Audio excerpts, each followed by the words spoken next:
The hotel lobby buzzed softly with the sound of clinking coffee cups and polished shoes crossing marble floors. I sat alone on a velvet armchair near the exit, my fingers curled tight around a folded piece of paper. My suitcase was gone. My backpack too. Just me and the note. I unfolded it for the 12th time. Still the same words. Still the same handwriting. You're 17. Old enough to survive. That was it. No goodbye. No explanation. Just a sentence that hit like a knife to the spine. My name is Kayla Bennett. When I was 17, my parents flew me across the world to Lisbon, Portugal on what they called a reset trip. 3 days later they vanished. They left me behind. And the worst part? They didn't forget me. They erased me. I remember the way my mom had painted on her coral lipstick that morning. She only wore it for important moments. My dad had his usual black coffee in hand, barely sipping it, eyes glued to a newspaper he never turned. We're just heading out to grab souvenirs, my mom said with a smile. Be back in 15. I nodded, still half scrolling through my phone, still hoping this trip was a chance to fix what felt broken between us. Earlier that week, we'd strolled by the waterfront, eaten gelato, taken photos in front of ancient ruins. Mom held my hand for the first time in years. I believed her when she said this was a new beginning. But the beginning turned out to be an ending. Because 3 hours after they left, the hotel clerk told me they'd already checked out that morning.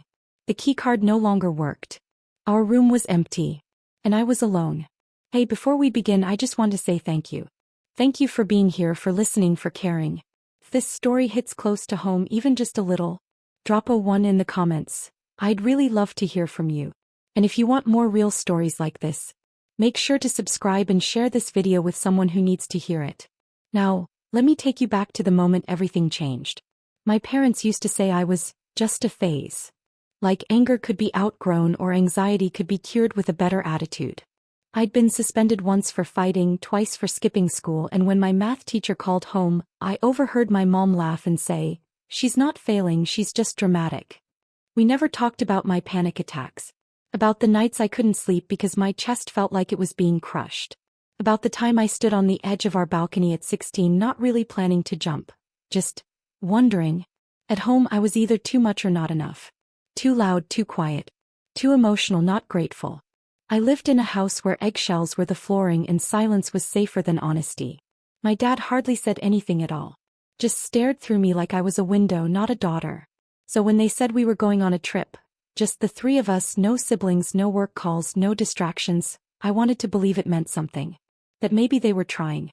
That maybe I hadn't already lost them. Lisbon was beautiful in that slow, historic kind of way. Narrow cobblestone streets. Orange rooftops stacked like puzzle pieces. Street music drifting through alleyways in the late afternoon. I pretended to love the ruins they dragged me to, smiled in the photos my mom took for Facebook. We ate too much gelato. My dad even bought a sun hat. Felt weirdly hopeful. She wore that coral lipstick again on the morning they disappeared. I should have known. She only wore it when something mattered. Weddings, job interviews, family court once. We had breakfast together in the hotel buffet. I barely touched my eggs. My mom smoothed her napkin and smiled at me too brightly. My dad didn't speak, just sipped his black coffee and stared through me like always. Then she said it, casual, like she was running out to grab milk. We're just heading down the street for souvenirs.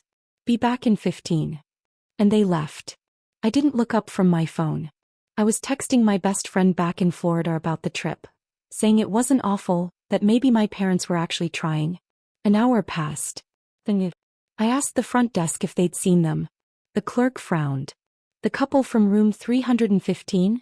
He asked. They checked out this morning. I didn't understand. I ran back to the room.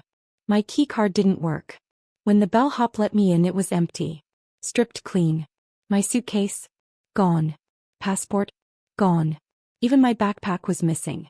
It was like I'd never been there at all. I called my mom. Straight to voicemail. Tried my dad. Same. I texted, "Where are you? This isn't funny." Nothing. I sat on the curb outside the hotel for hours, phone clutched in my hand like a lifeline, dialing again and again until my battery died. At some point, the sun dipped behind the buildings and a soft wind blew through my jacket. I reached into my pocket hoping for my charger. Instead, I found a note. Folded twice. Her handwriting. You're 17. Old enough to survive. That was it. Not we love you. Not we'll come back. Just a sentence that felt like a door slamming shut in my chest. That night, I curled behind a hedge near a bakery down the block and cried until I couldn't breathe. I didn't know what day it was, what hour. Just that I had nothing and no one, and even worse, I had no answers. The next morning I snuck into the hotel again. Not because I thought they might have left something for me, but because I needed a toothbrush and 20 minutes of feeling like a person again. I snuck into the lobby bathroom and splashed cold water on my face. I dried it with my sleeve. And then I saw it. In the trash can next to the sink. A torn envelope, crumpled, sticking out like it hadn't quite made the throw. The name on the front was my mom's. I pulled it out without thinking. Inside was a receipt, printed on glossy paper, still warm from the hotel printer. One-way flight. Lisbon, Miami. 2 adult passengers. The date was 2 weeks ago. Booked long before we even boarded the plane to Portugal. It hadn't been a breakdown. It wasn't an impulsive decision made in frustration. They had planned this. They flew me across the world just to disappear. And they hadn't even planned to come back for my body if I didn't make it. For the first 2 nights, I slept behind the bakery at the edge of the square. It was a narrow alley that smelled like yeast and damp stone, just warm enough to not freeze, just hidden enough to not be chased away. I curled into myself behind the trash bins, denim jacket zipped to my chin, backpack stolen along with everything else. I used a torn newspaper as a blanket. My stomach twisted in on itself every hour like clockwork. At night, I listened to the city exhale, distant music from a wedding, metal gates clanging shut, men shouting in a language I barely understood. Sometimes I counted the cracks in the concrete just to keep from crying again. Sometimes I did cry anyway. I still had the note. It was folded and creased in my pocket, the only thing they left behind. Some nights I pulled it out just to make sure it still said the same thing. It always did. You're 17. Old enough to survive. On the 3rd morning I got caught. The bakery's back door was open. A tray of bread sat on a rack, golden and steaming. The smell of it made my knees weak. My fingers trembled as I reached for a roll. Just one. I was so focused on not dropping it that I didn't hear the footsteps behind me. A hand grabbed my wrist. I spun around, expecting a shout, a slap, maybe even the police. But the woman in front of me didn't scream. She didn't call for help. She just looked at me. She had thick gray hair pulled into a messy bun, flour dust on her apron, and eyes that didn't flinch. Eyes that didn't miss a thing. She said simply, "If you're hungry, you work." No kindness in her voice. No judgment either. Just fact. And that was the first thing anyone had offered me in days. Fact. A choice. A beginning. That day I washed dishes until my fingers pruned.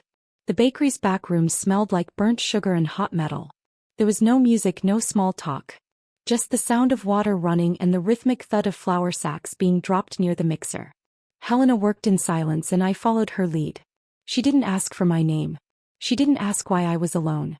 I wiped down counters, scrubbed trays, and swept the tile floor under racks of cinnamon rolls. My hands ached, but the dull burn grounded me in a way I hadn't felt in days. There was no one watching me fail, no one pretending not to see me. Just tasks. Tasks that ended. Tasks I could finish. When the bakery closed, Helena didn't say goodbye. She handed me a folded blanket and pointed to the cot in the storage room, wedged between a fridge and a crate of canned tomatoes. It wasn't warm. It wasn't soft. But it was safe.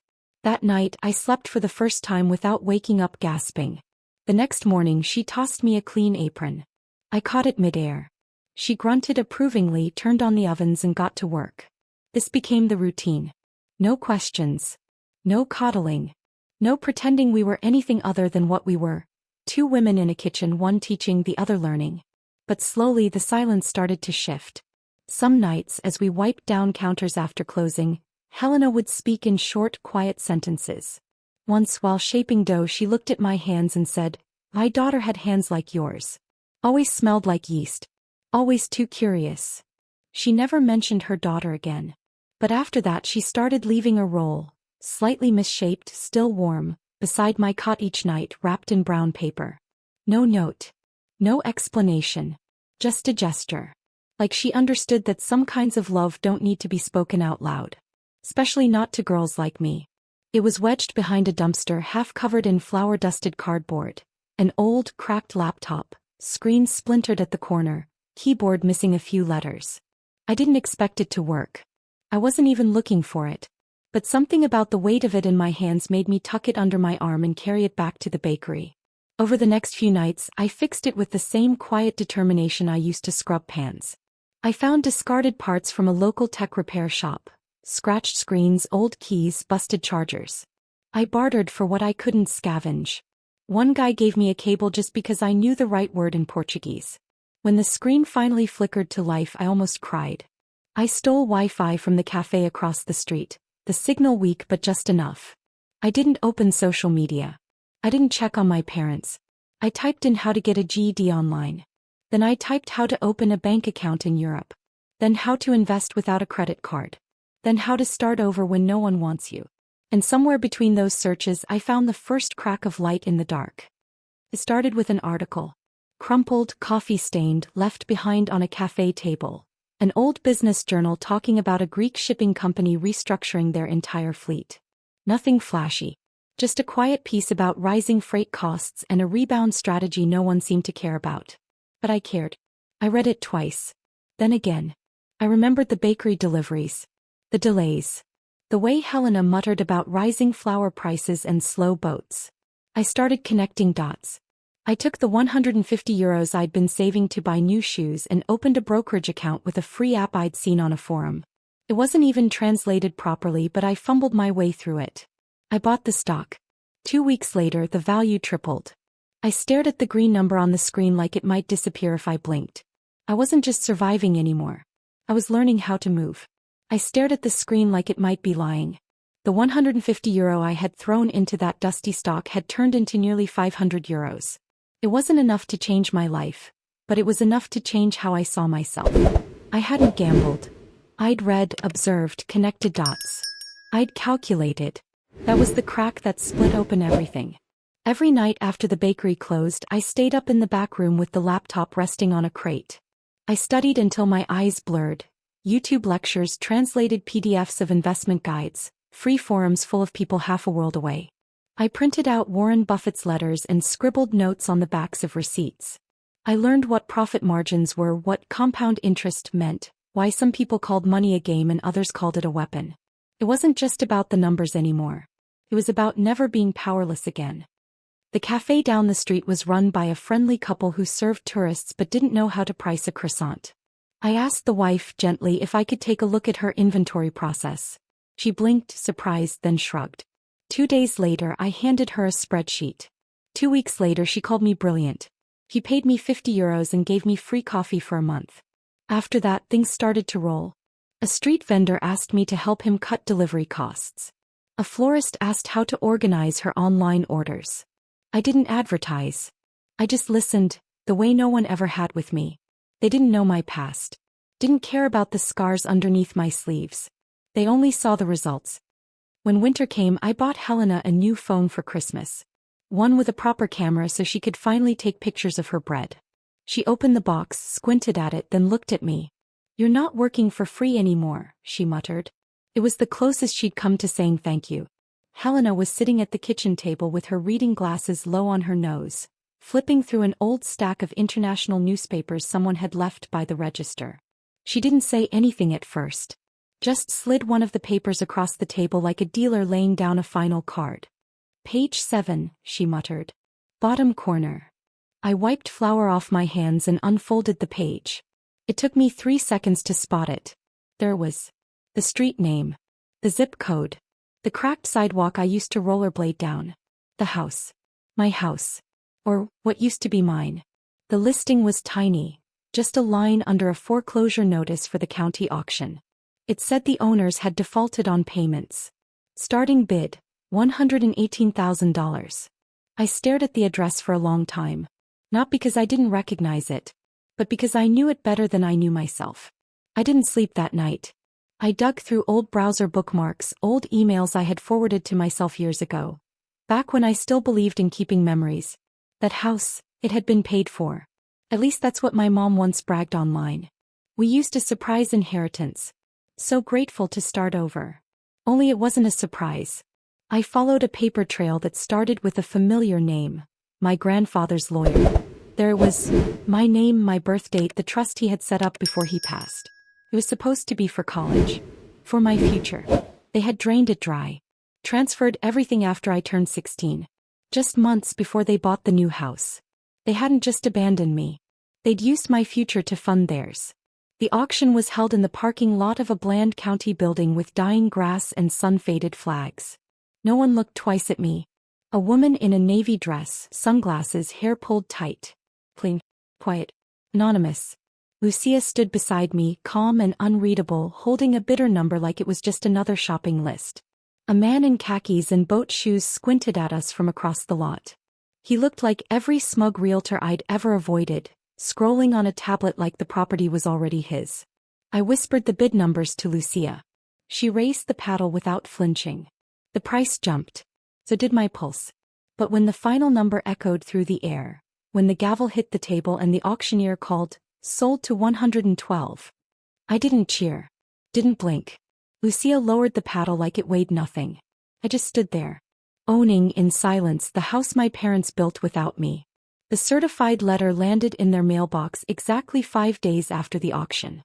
I had it sent through a clean legal channel. No return name. Just the firm's logo, a notice of ownership transfer and a deadline. 30 days to vacate the premises. They must have read it a dozen times. Flipped it over, held it to the light, wondering who would buy their home. Wondering why there was no phone number, no personal note, just sharp language and finality. 3 days later, Lucia got the call. Some lawyer claiming to represent them, asking to speak directly with the buyer. Said the couple was open to negotiation, if the new owner was willing to consider a leaseback deal or even a partial buyout. Lucia told him we'd meet, neutral ground, no press, no strings. The place was a tired real estate office on the edge of town, dusty fake plants in the corner, water cooler gurgling in the background. I got there 10 minutes early. Sat facing the window, sunglasses on, hair pulled back. Silent. They were 2 minutes late. My mother walked in first, wrapped in a beige cardigan, sunglasses too large for her face. Her lips pinched in that performative, fragile way she always used when she wanted sympathy. My father trailed behind, holding a leather folder to his chest like it might protect him. They didn't recognize me at first. They sat across the table, stiff, nodding politely to Lucia. I didn't speak. Just reached up slowly and took off my sunglasses. My mother gasped. Her lips parted but nothing came out. My father blinked, his hands tightening around the folder. I said, "You left me in a foreign country with no money, no ID and no goodbye." My mother finally spoke, voice trembling. We thought maybe it would be easier for you if we just disappeared." "Easier?" I said, laughing under my breath. "You emptied my trust fund to buy yourselves a house." My father looked away. "Say something," I told him. "Look at me and say it wasn't your choice." He opened his mouth. Closed it. Finally said, hoarse and brittle, "I didn't think you'd survive." I stood slowly. "Well, I did," I said. "And now I own the house you live in." My mother whispered, stunned, "You're bluffing." I slid the signed deed across the table. Her hand hovered over it, shaking. Lucia stepped forward. "You'll need to return the keys within 30 days. The official timeline will follow tomorrow." My mother's voice cracked. "You can't do this. We're your parents." "No," I said calmly. "You were my parents. And you made your decision." She started to cry. Loud, theatrical sobs that once would have cracked me wide open. But I just stood there watching her fall apart and felt nothing. We started renovations the next week. I didn't want the house to look anything like it used to. I didn't want the walls to whisper my name in the old way. So we stripped it down. The ugly beige carpet? Ripped out. The live, laugh, love signs? Tossed into a donation bin with a note that said burn if necessary. We painted the walls soft shades of blue and amber. Hung string lights. Framed photos of places we hadn't been to yet. Rolled out area rugs like islands in a sea of second chances. The master bedroom became a dorm. 2 bunk beds with thick lavender comforters and a lockbox for each girl to store her own things. Her own things. That mattered. The living room smelled like lemon soap and warm bread. Someone was always humming. Someone was always healing. We called it the second door. Because for some girls the first one never opened. Helena insisted on teaching again. Every Wednesday she tied her apron and walked the girls through sourdough and silence. She didn't give lectures. She gave lessons, the kind you feel in your hands, not your ears. Flour knows the shape of your grief, she told one girl who kept kneading too hard. You don't have to beat it into something. You just have to let it rise. And they did. Week by week. Inch by inch. I started offering workshops. Budgeting. Digital tools. How to file taxes. How to register a business with no help and no safety net.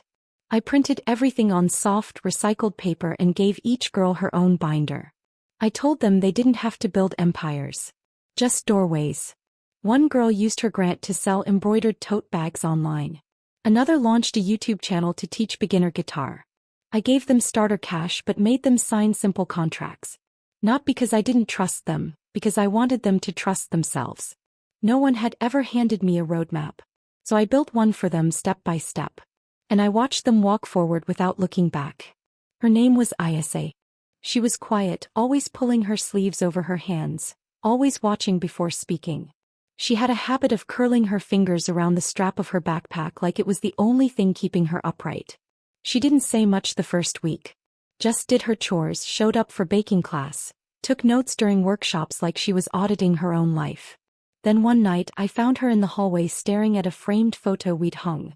Just a shot of the renovated front porch, sunlight hitting the new welcome mat. I used to live down the block, she said almost absently. Until everything got taken. Asked what happened. He shrugged. My dad went into business with someone who stole everything. Fake loans, bad paperwork. We lost the house, the car. He drank himself to death 2 years later. Her last name hit me like a cold slap. I went to my room, closed the door and searched my old files. Her father had been my father's business partner. The one they blamed when everything collapsed. Only it wasn't him. It was them.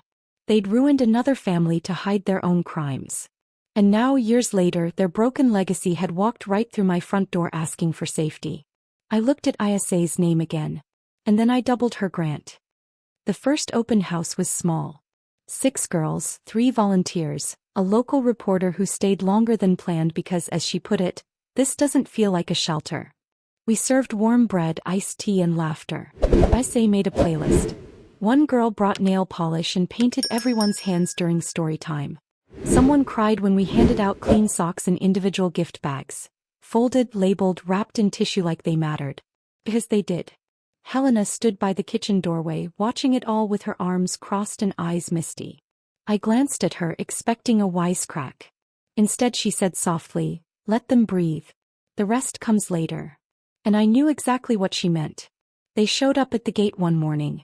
No notice. No shame. My mother clutched a tin of homemade cookies like it was a peace treaty. My father wore a pressed polo, the same kind he used to wear to Sunday brunches, back when he still tried to look like a provider. "We wanted to see the space," my mother said, her voice pitched with artificial sweetness. "It's beautiful. What you've done here, it's inspiring." My father nodded. "If there's anything we can do, volunteer, donate, fix up the garden maybe." I stood on the porch, arms crossed, letting their words float in the air without catching them. They weren't here to help. They were here to reclaim the narrative. "I don't need anything from you," I said. "Not now. Not ever." My mother's smile flickered. My father looked down, like the gravel beneath his shoes had become suddenly fascinating. "I hope you find what you're looking for," I added. "But it's not here." They didn't argue. This time they just left. The letter came a week later. Typed, formal and signed, but the language was unmistakably his. He couldn't say it out loud, so he wrote it instead. One last confession. He had used my name to apply for 2 separate loans. One small business, one personal, just before they left for Portugal. Forged my signature. Claimed I was their dependent. Defaulted on both, then shifted the paper trail so it all led back to me. By the time I turned 18, I already had debt collectors calling a phone number I didn't have. I never knew because the accounts were quietly settled later, once he secured my inheritance and drained it. "I didn't think you'd find out," the letter said. "I didn't think you'd survive." He repeated that line again like it meant something. I read it twice, then folded the letter and slipped it into the bottom of the lockbox where we kept extra toothbrushes and emergency bus passes for the girls. Because even the ugliest truths deserve to be filed somewhere. But not kept. They tried once more, through a lawyer this time. A long email filled with flowery language about family reconciliation and constructive paths forward. I didn't respond. Instead, Lucia delivered the envelope herself. She walked up to the porch like she had for years, shoulders square, clipboard in hand. When my mother opened the door, Lucia didn't smile. Didn't flinch. "These are the final legal documents," she said, voice clipped but calm. "You have 10 days to vacate. The court won't grant another extension." My mother blinked, stunned by how real it was now. My father didn't even come to the door. Lucia handed over the folder without ceremony, turned and walked away. That night, I stood at the edge of the driveway and watched the lights in their windows dim one by one. The same rooms they once filled with silence and self-righteousness. The same kitchen where I'd been told to be quiet, where I learned how to disappear. They didn't get a grand goodbye. No confrontation. No closure on their terms. Just the cold fact that they had gambled with a child's life, and lost. They made their decision when I was 17. This one was mine. I met them at the door on move-out day. They avoided my eyes. My mother tried to hand me the house key with shaking fingers. I didn't take it. "Leave it on the porch," I said, then stepped aside.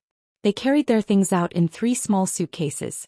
One of them was mine, I think, the one I never saw again after Portugal. Funny how things come back around. When they reached the end of the walkway, I closed the door behind them. Not hard. Not dramatic. Just enough to say, "This house doesn't belong to you anymore." Never really did. Bandana. The porch light buzzed softly above me as I sat in the rocking chair Helena had insisted we keep. The air smelled like warm sugar and clean laundry, and the windows glowed with life. Inside, someone was playing music off a cracked speaker. 2 girls were dancing near the sink, half laughing, half shouting. Another girl had fallen asleep on the couch, arms wrapped around a donated quilt like it belonged to her. They filled the house in a way I never could when I was young. And somehow that made it mine. I thought about the girl I was at 17, cold, alone, furious, sitting on a curb in a foreign city with a note in her pocket and the weight of erasure in her chest. I thought about how she folded that note every night like a wound she couldn't stop touching. I didn't mourn her anymore. But I carried her still. Helena came out, her hands wrapped around a chipped mug of tea. She looked at the girls through the window and then at me. "Still think you don't belong here?" she asked, voice soft. I shook my head slowly, a smile tugging at the corner of my mouth. "No," I said.